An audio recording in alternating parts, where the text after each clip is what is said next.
Olá, sejam bem-vindos ao canal Café com Leitura e Você. Vamos hoje ao nosso último capítulo do livro Eu e Minha Boca é Grande, capítulo 13. Ouvi, pois, falarei coisas excelentes, os meus lábios proferirão coisas retas, porque a minha boca proclamará a verdade, os meus lábios dominam a impiedade. Sejam justas todas as palavras da minha boca, não há nelas nenhuma coisa torta nem perversa. Todas são retas para quem as entende e justas para os que acham o conhecimento. Provérbios 8, dos versículos 6 ao 9. Uma língua que cura. Essa passagem não deveria ser somente nossa confissão e testemunho, mas também nossa reputação, o que falamos sobre nós e o que os outros dizem de nós. Infelizmente, aprendemos na vida a falar com rodeios. Quando nos comunicamos, quase sempre os outros não têm a menor ideia do que falamos. Devem nos comprometer com a comunicação simples, direta, honesta e verdadeira. Como o Tiago nos disse, bênçãos e maldições não devem estar juntas na mesma boca. Ao contrário, temos de ser mulher como a mulher de Provérbios 31. Em nossa boca deve estar a instrução da bondade. Como filhos de Deus, cheios do Espírito Santo, devemos manifestar os frutos do Espírito, principalmente a bondade, a benignidade, a mansidão e a humildade. Esta deve ser nossa disposição. Qual é a sua disposição? Como leão que ruge e urso que ataca, assim é o perverso que domina. Provérbios 28, 15. Webster define a palavra disposição como o humor normal de alguém, temperamento, tendência ou inclinação habitual, ou a maneira comum de resposta emocional. Que tipo de disposição você tem? Você é normalmente feliz e de natureza boa ou é rabugento e mal-humorado? Você é doce, bom ou azedo e mau? Você é calmo ou fica furioso facilmente? Se fica, por quanto tempo? Você é positivo e entusiasmado ou negativo e deprimido? Você é despreocupado e fácil de agradar ou áspero e exigente? Como mencionei anteriormente, parecia que eu estava rodeada de pessoas com disposição negativa. É difícil agradar as pessoas que têm esse tipo de disposição. Se já esteve com pessoas assim por perto, tenho certeza de que você sabe o que eu quero dizer. Parece que sempre querem alguma coisa a mais do que elas já têm. E é como sentar-se para comer frango frito e ficar decepcionado porque o frango está frito ao invés de assado. Esse é um exemplo muito simples, eu sei, mas tenho certeza de que você entendeu. Uma pessoa com esse tipo de disposição é quase sempre chamada de rabugenta, mal-humorada ou urso. Qual é a sua disposição? Você tem um urso rabugento ou é um ursinho de pelúcia? A disposição orgulhosa. Abominável é ao Senhor todo arrogante de coração. É evidente que não ficará impune. Provérbios 16, 5. Pessoas com disposição orgulhosa são difíceis de lidar porque são arrogantes demais. Não se pode lhes dizer nada porque já sabem tudo. Têm tanta opinião que estão sempre na defensiva, o que faz com que não aceitem correção facilmente, porque teriam de admitir que estão erradas, e isso é algo quase impossível para elas. Em meu ministério, o Senhor me usa para trazer correção por meio da sua palavra. A carne, geralmente, não se importa com isso, mas correção é o que nos faz crescer no Senhor. Embora eu tente corrigir em amor, às vezes as pessoas não gostam, porque, sendo orgulhosas, resistem à verdade. Mas Jesus diz que é a verdade que nos liberta. Lembre-se, pessoas livres são pessoas felizes. Além de estar sempre na defensiva, pessoas orgulhosas quase sempre estão ocupadas tentando convencer os outros de que precisam mudar ou de que precisam fazer. Foi incrível aprender que não é meu trabalho convencer a ninguém. Esse é o trabalho do Espírito Santo. Em João 16:8, Jesus disse que é o Espírito Santo quem convence as pessoas da verdade. Isso significa que não brincar de Deus na vida de outras pessoas. Mencionei como costumava fazer isso com meus filhos. Não sabia fazer como meu marido, que se baseava na palavra de Deus para dizer-lhes o que deviam fazer e continuar com as minhas tarefas, permitindo ao Espírito Santo convencê-los da verdade. Quando precisavam ser corrigidos, pensava que era meu trabalho tentar convencê-los de que estavam errados e eu certo. Eu pregava e lhes fazia sermões durante horas, tentando fazê-los concordar comigo. Aquele tipo de abordagem repetitiva e estressante deixava as crianças ainda mais frustradas. Elas mal conseguiam me aguentar. Sou grata a Deus por curar e restaurar nossos relacionamentos. Pessoas orgulhosas sentem necessidade de convencer os outros de que elas estão certas e eles errados. O versículo de Provérbios ensina que este tipo de relacionamento dominante e superior não agrada a Deus. Ele deseja que seus filhos andem em bondade e humildade e não com arrogância e orgulho. Pessoas orgulhosas quase sempre são muito rígidas, o que explica porque são disciplinadoras tão severas. Elas têm sua própria maneira de fazer as coisas e se alguém não faz do seu jeito, reagem de forma impetuosa, às vezes até violenta. Isso é assim que tem que ser feito, senão eu agi assim com os meus filhos. E é por isso que meu marido havia sido um militar, dizia que eu daria um bom sargento. No entanto, minha atitude com minha família não estava produzindo o resultado esperado. Na verdade, eu estava fazendo o efeito contrário. Finalmente, pessoas orgulhosas quase sempre são complicadas. Embora a Bíblia nos chame a fazer uma vida de simplicidade, elas sentem necessidade de transformar tudo em algo importante, fazer uma montanha de cada montículo. Em parte, é porque tem de descobrir tudo, tem de saber as entradas e saídas de cada situação e saber a razão de tudo que acontece na vida. Todas essas coisas ajudam a explicar por que pessoas orgulhosas não são felizes e pessoas infelizes não conseguem fazer outras pessoas felizes. A pergunta é: que tipo de disposição Deus quer que tenhamos para ser uma bênção para nós mesmos e para os outros? Deus nos deu um modelo que possamos seguir? Uma disposição tranquilizadora. Eis aqui o meu servo que escolhi, o meu amado em quem a minha alma se compraz. Farei repousar sobre ele o meu espírito e ele anunciará juízo aos gentios. Não contenderá, nem gritará, nem alguém ouvirá nas praças a sua voz. Não esmagará a cana quebrada, nem apagará a torcida que fumega, até que faça vencedor o juízo, e no seu nome esperarão os gentios. Mateus capítulo 12, dos versículos 18 ao 21. Como crentes, somos filhos amados de Deus, criados à sua imagem. Ele quer que tenhamos a mesma disposição tranquilizadora do seu Filho Jesus. Muitos de nós cremos que se Jesus andasse num ambiente de contendas, levaria apenas alguns minutos para que trouxesse paz àquela situação. Jesus era de maneira tranquilizadora. Jesus era cingido de mansidão. Não queria provar nada, não estava preocupado com o que as pessoas pensavam dele.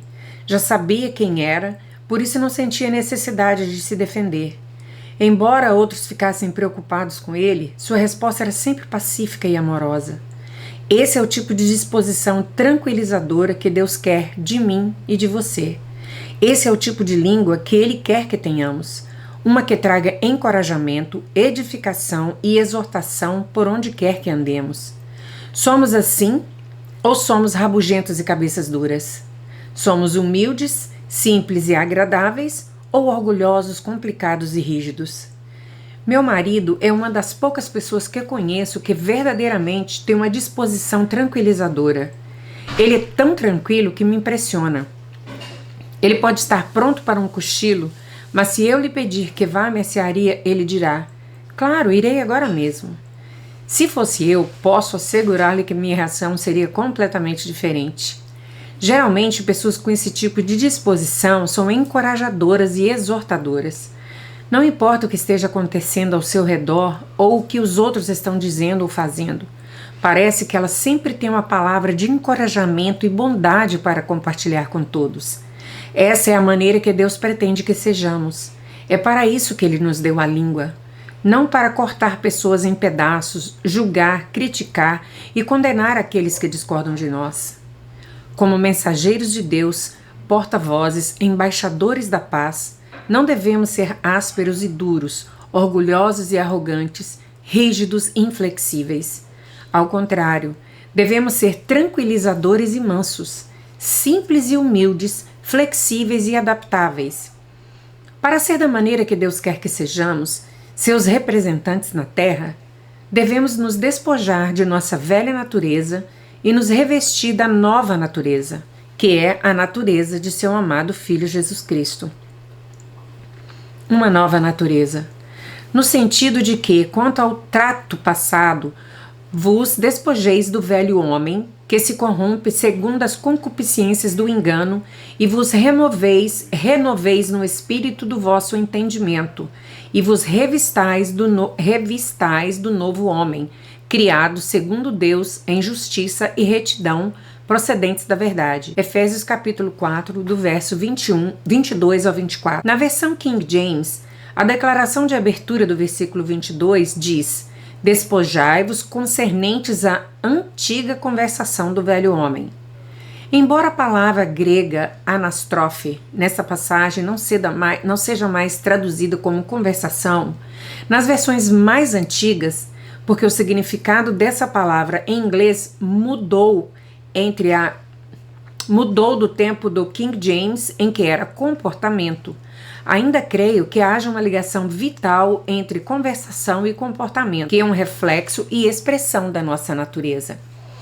O Senhor me revelou que a nossa natureza é vista por intermédio da nossa conversação. Significa que o tipo de pessoa que somos é revelado por nossa fala. Nossa natureza sai por nossa boca. Se tivermos uma disposição tranquilizadora, nossas palavras trarão essa tranquilidade às águas turbulentas.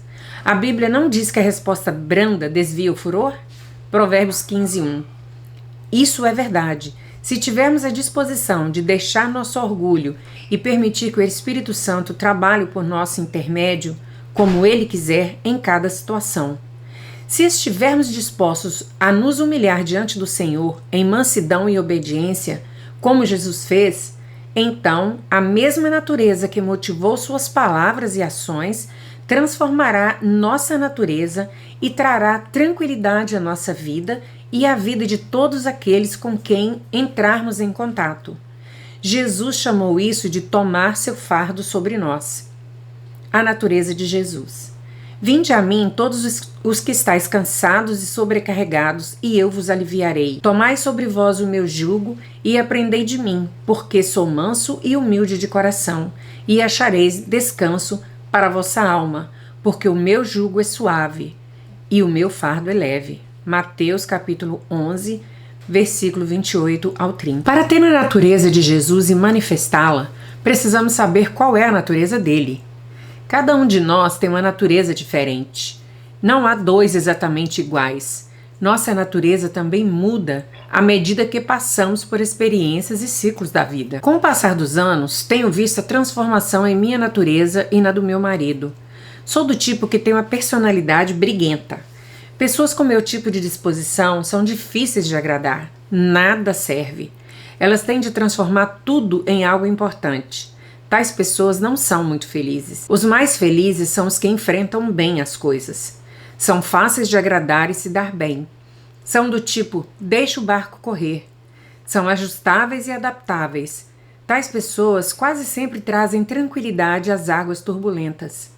Tenho de admitir que durante os primeiros 21 anos do nosso casamento, até que eu fosse cheia com o Espírito Santo, meu marido era muito mais feliz que eu. Finalmente comecei a alcançá-lo, porque tenho mais da palavra de Deus em mim agora do que antes. No entanto, mesmo depois de ser batizada no Espírito Santo, não houve nenhuma mudança instantânea da noite para o dia na minha vida. Mudança real não acontece fácil ou rapidamente. Você já aprendeu que, se quer mudar, deve querer, e querer tanto que se esforça para isso. Muitas pessoas gostariam de tomar apenas uma pílula ou pronunciar alguma palavra mágica numa noite e acordar na manhã seguinte completamente diferentes, completamente transformadas. Isso não funciona dessa forma. Não existem santos da noite para o dia ou ministros instantâneos. Se você e eu queremos ser diferentes do que somos agora, então temos de suportar alguns sofrimentos. Vamos ter de cooperar com o Senhor passo a passo, enquanto Ele nos molda conforme sua vontade, transformando-nos gradualmente na imagem de seu Filho Jesus. No versículo 29 dessa passagem, Jesus descreve a natureza dele. Ele diz que é manso e humilde de coração e continua dizendo que se tomarmos seu jugo, sua natureza, e aprendermos dele, acharemos descanso. Quando começarmos a tomar a bondade, mansidão e humildade que marcaram a vida de Jesus, alcançaremos descanso para a nossa alma. No versículo 30, Jesus descreve seu jugo, sua natureza, como suave e bom, e não duro, pesado, áspero ou aflito, mas confortável, gracioso e agradável. Lembre-se, se estiver sob pressão, essa pressão não vem de Deus. Seu jugo não é áspero, duro, pesado ou aflito, porque sua natureza não é assim. Essa não é a forma de ser do Senhor, essa é a forma de ser do diabo, e é dessa forma que se tornam aqueles que se submetem a ele. Jesus tem uma disposição pacífica e tranquilizadora. É por isso que a Bíblia diz que se quisermos ser guiados pelo Espírito de Deus, devemos aprender a ser guiados pela paz. Colossenses 3,15. Se formos guiados pela paz, saberemos que estamos sendo guiados por Deus, porque Ele é a paz dentro de nós. Muitos crentes vão de um culto a outro buscando uma voz, procurando uma palavra de Deus. Com a direção do Espírito Santo, ministrei palavras de conhecimento, palavras de sabedoria e palavras de profecias em nossos cultos. Todo mundo gosta disso. Mas quando se trata de permitir que o Espírito Santo transforme nossa natureza carnal na natureza de Jesus Cristo, é outra história. É aí que os cristãos maduros são separados dos bebês espirituais. É aí que é revelado quem realmente quer ter um compromisso com Deus e quem não quer. É fácil permanecer do jeito que somos. É fácil continuar sendo áspero, duro e aflito. Mas isso rouba nossa paz e alegria. Devemos aprender que se escolhermos ser verdadeiramente felizes, teremos de ser como Jesus, tomar sua natureza sobre nós, ainda que ele tenha tomado nossa natureza sobre si. Hebreus 2,16. Ásperos e duros, ou doces e calmos, é o que vai revelar se somos verdadeiros adoradores de Deus. Um óleo de unção, santo e perfumado. Disse mais o Senhor a Moisés: Tu, pois, toma das mais excelentes especiarias, de mirra fluída 500 ciclos, de cinamomo odoroso a metade, a saber 250 ciclos, e de cálamo aromático 250 ciclos, e de cássia 500 ciclos, segundo o sido do santuário, e de azeite de oliveira 1 hin. Disto farás o óleo sagrado para unção, o perfume composto segundo a arte do perfumista. Este será o óleo sagrado da unção. Êxodo, capítulo 30, versículo 22 ao 25. Você quer realmente ser ungido? Ou quer apenas gotas de unção do Espírito Santo? Você quer ser impregnado com a doce fragrância do Espírito de Deus? De acordo com a Bíblia, há uma fragrância espiritual que sobe de nossa vida, porque nós somos para com Deus o bom perfume de Cristo, tanto nós que são salvos como os que se perdem. 2 Coríntios 2,15. Essas coisas que vemos no Antigo Testamento são muito relevantes nos aspectos práticos do Novo Testamento. Os ingredientes do óleo e da unção. Com ele ungirás a tenda da congregação e a arca do testemunho, e a mesa com todos os seus utensílios, e o candelabro com os seus utensílios, e o altar do incenso, e o altar do holocausto com todos os utensílios, e a bacia com seu suporte. Assim, consagrarás essas coisas para que sejam santíssimas. Tudo que tocar nelas será santo. Também ungirás Arão e seus filhos e os consagrarás para que me oficiem como sacerdotes. Êxodos capítulo 30, versículo 26 ao 30. Tem um livro de Hannah Hurnard chamado Mountains of Spices. Ao ler essa passagem de Êxodo, comecei a me perguntar o que tais especiarias representavam e então procurei-as naquele livro. De acordo com a autora, a mirra representa a mansidão, visto que a receita para o óleo da unção pede 500 ciclos de mirra. Isso representa uma grande quantidade de mansidão. Como vimos, mansidão é um dos atributos da natureza de Jesus Cristo. O cinamomo representa a bondade e o cálamo a suavidade.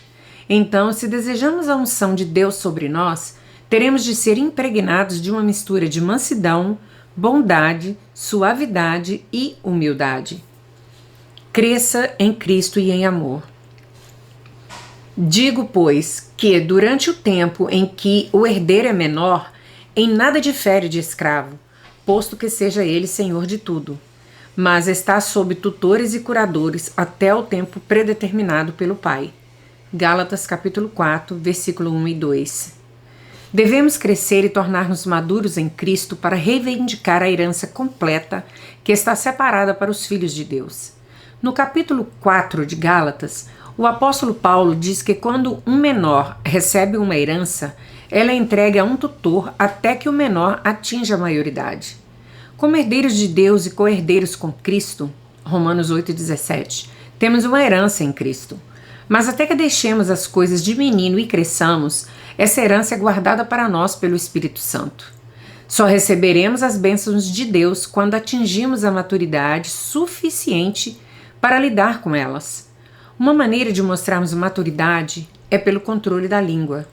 Como vimos em Isaías 58, dos versos 6 ao 9, temos de soltar as ligaduras da impiedade, desfazer as ataduras da servidão, deixar livres os oprimidos e despedaçar todo o jugo. Temos de repartir o pão com o faminto e recolher em casa os pobres desabrigados. Temos de cobrir o nu e não nos escondermos do nosso semelhante. O que o Senhor diz nessas passagens é que Ele quer que tenhamos o tipo de disposição madura do seu Filho Jesus, uma disposição que não é egoísta e egocêntrica, mas que se importa com os outros. Como Isaías afirmou, então nossa luz romperá como a manhã e nossa cura, nossa restauração, o poder de uma vida nova, brotará sem detença. Nossa justiça, nosso relacionamento correto com o Senhor irá adiante de nós, conduzindo-nos à paz e à prosperidade. A glória do Senhor será a nossa retaguarda. Clamaremos ao Senhor e Ele nos responderá. Quando tirarmos o jugo do meio de nós, o dedo que ameaça, quando pararmos de criticar e julgar os outros, quando lançarmos fora toda forma de falar falso, áspero e injustamente, então as bênçãos do Senhor virão sobre nós. É assim que nos tornaremos verdadeiros adoradores, um aroma doce e suave para o Senhor, uma fórmula para viver no reino, pelas quais nos têm sido dadas as suas preciosas e muito grandes promessas, para que por elas vos torneis coparticipantes da natureza divina, livrando-nos da corrupção e das paixões que há no mundo. Por isso mesmo, vós, reunindo toda a vossa diligência, associai com a vossa fé a virtude, com a virtude o conhecimento, com o conhecimento o domínio próprio, com o domínio próprio a perseverança, com a perseverança a piedade, com a piedade a fraternidade e com a fraternidade o amor. Porque essas coisas, existindo em nós e em vós aumentando, fazem com que não sejais nem inativos, nem infrutuosos no pleno conhecimento de nosso Senhor Jesus Cristo. 2 Pedro, capítulo 1, dos versos 4 ao 8. Nessa passagem, há uma forma bíblica para sair da carne e entrar na natureza divina, e para experimentar o verdadeiro viver no reino. Nosso relacionamento com Deus começa no pátio externo. De lá, passamos para o pátio interno e, finalmente, para o Santo dos Santos. Nossa vida cristã começa com o novo nascimento. Oramos na carne, lemos a Bíblia na carne, vamos à igreja na carne. Adoramos na carne, e Deus aceita esse tipo de adoração porque é Ele quem nos leva ao nível em que estamos. Mais tarde Ele dirá, é hora de passar para o pátio interno, por intermédio da mensagem de santidade. A mensagem da santidade diz que antes Deus permitia certas coisas, mas agora não permite mais. Finalmente, chega o dia em que Deus diz: agora é hora de entrar no Santo dos Santos. Para entrar naquele lugar, toda a nossa vida deve ser colocada sobre o altar diante do Senhor. Não podemos mais reservar as pequenas coisas que queremos para nós mesmos.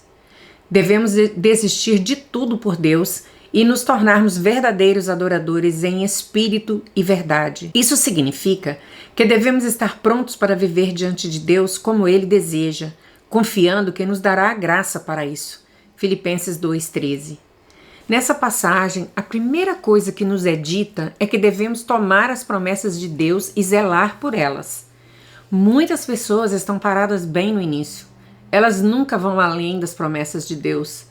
Andam por aí citando promessas a vida inteira, mas nunca zelam ou se esforçam. Por isso, nunca vem um cumprimento dessas promessas.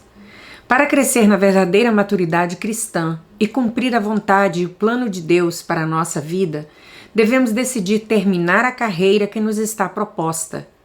Haverá coisas que virão para nos desencorajar e nos fazer desistir, mas devemos ser determinados e zelosos. Devemos acrescentar fé ao nosso zelo, porque por sua vez desenvolve a virtude ou a excelência. Há momentos em que o Senhor dirá: você não pode mais ser preguiçoso, desleixado e indisciplinado. Você tem de exercer excelência, determinação e energias cristãs. Essa excelência desenvolve o conhecimento, que produz o domínio próprio. Isso significa que não podemos mais fazer o que queremos, mas devemos ser comprometidos como Jesus para fazer a vontade do Pai. Uma vez que desenvolvemos o domínio próprio, ele por sua vez nos leva à firmeza, que é paciência ou resistência. Paciência não é apenas a capacidade de esperar, mas a capacidade de esperar com boa atitude. Enquanto esperamos, nossa vida deve exalar aquele doce aroma diante do Senhor.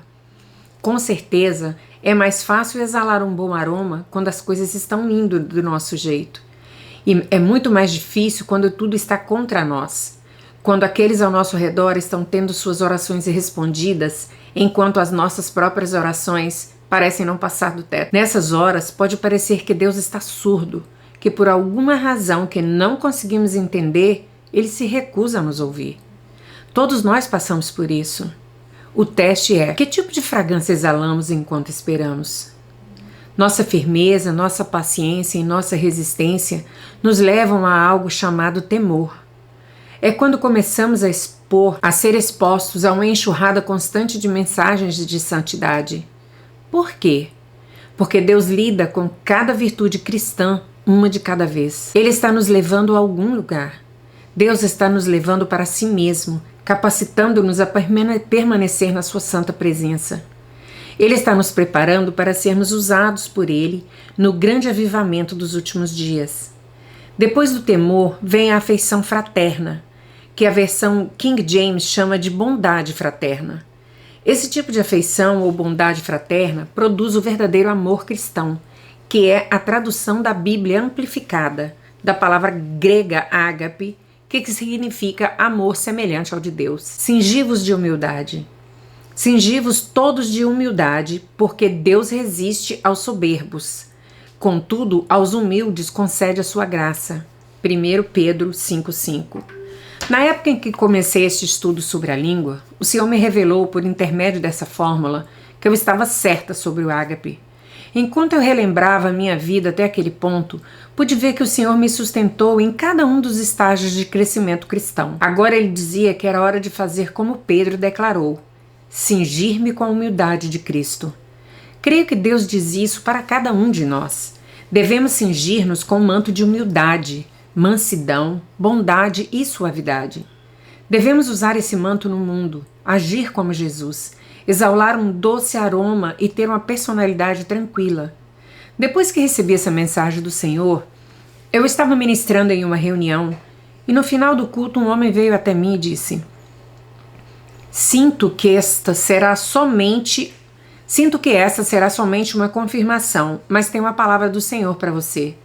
Ele continua citando essa passagem, 2 Pedro 1, capítulo 4 ao 9, e disse: O Senhor disse que você está na bondade e depois disso vem o reino. Como disse anteriormente, sou cuidadosa com as palavras de outras pessoas, mas neste caso não há como aquela palavra ter sido acidental. Ela me encorajou muito porque acreditei que era uma confirmação do que Deus já tinha me mostrado. Esteja pronto para ser transformado. E todos nós, com o rosto desvendado, contemplando como por espelho a glória do Senhor, somos transformados de glória em glória na sua própria imagem, como pelo Senhor, o Espírito. 2 Coríntios, capítulo 3, 18. A mudança que precisa acontecer em cada um de nós não vem da nossa vontade, da nossa força ou de nossas boas obras. Ela vem de conhecer a Deus pessoalmente e intimamente. Neste capítulo final, não ensinarei 7 passos para crescer no conhecimento do Senhor. Direi qual é a única responsabilidade. A confissão é boa. Faz coisas na vida do crente, mas não muda o homem interior. Certos tipos de programas de oração são bons. Ajudam a desenvolver a disciplina espiritual, mas não mudam o homem interior. Ler a Bíblia, frequentar a igreja e muitos outros exercícios são bons. São coisas que cada crente tem que praticar, mas elas não mudam o homem interior. Só existe uma maneira de mudar o homem interior. É colocando-se na presença de Deus e permitindo que Ele faça uma obra no seu interior. No momento, toda a igreja de Jesus Cristo está trabalhando e se esforçando, tentando mudar. Deus me revelou que apreciaria muito se todos nós apenas o contemplássemos em Sua palavra e permitíssemos que Seu Espírito nos transformasse em Sua imagem. Nós, carismáticos, nos tornamos tão religiosos. Na verdade, temos nossa própria religião. Planejamos e programamos tudo em nossa vida espiritual. Não há nada de errado com a disciplina e a ordem, mas se planejamos e programamos as coisas e deixamos Deus de fora, então temos um problemão em nossas mãos. A única coisa que vai nos transformar verdadeiramente é entrar na presença de Deus e esperar que Ele faça o que não podemos fazer sozinhos. Não estou desafiando você a sair e tentar ser bom, humilde, manso ou amoroso. Se essa é a mensagem que você captou deste livro, então você ficará frustrado. Essa mensagem não tem a intenção de trazer condenação para o que você é ou foi. É para trazer encorajamento para o que você pode ser, se quiser submeter-se ao Espírito do Deus vivo. O Senhor está procurando pessoas que desejam ser mudadas do que são agora para o que somente Ele pode fazê-las ser. O primeiro passo nesse processo envolve quase sempre uma mudança no discurso. Isso foi verdade para Abraão e Saraí, que tiveram de aprender a chamar-se por nomes diferentes. Foi verdade para Moisés, que deu a desculpa de não poder falar adequadamente, dando problema com a língua. Isso foi a verdade para Isaías, que disse ser um homem de lábios impuros, que vivia no meio de um povo de impuros lábios. Isso foi verdade para Jeremias, que alegou ser jovem demais para falar do Senhor. Isso será verdade para mim, para você. Se quisermos ser mudados, o Senhor fará nossa transformação e transfiguração, de sua própria maneira e em seu próprio tempo, enquanto simplesmente tivermos comunhão com Ele e no homem interior, experimentando o Senhor. Gostaria de compartilhar com você esta citação do livro chamado Experience the Deep of Jesus Christ. Deus habita no seu espírito. Quando você aprender como é habitar lá com Ele, sentirá que a presença dele dissolverá a dureza da sua alma. E enquanto a dureza de seu coração derrete, fragrâncias preciosas exalam da sua alma. Pense nisso por um momento. Deus habita lá no seu espírito, mas você tem de aprender a habitar lá com Ele. Produzir frutos não vem de frequentar igrejas, vigílias de oração, leitura da Bíblia ou confissão positiva, embora essas coisas sejam boas. Vem de conformar-se ao Senhor e permitir-lhe conformar-se a você, e sua divina presença que dissolve a natureza de sua alma para que as doces fragrâncias exalem de você. Você quer mudar? Quer desistir de ser duro, áspero e aflito? Quer se tornar humilde, manso, suave e doce? Quer ser como Jesus? Então aprenda a ter comunhão com Ele, para que Jesus possa desenvolver em você uma língua e um espírito tranquilos.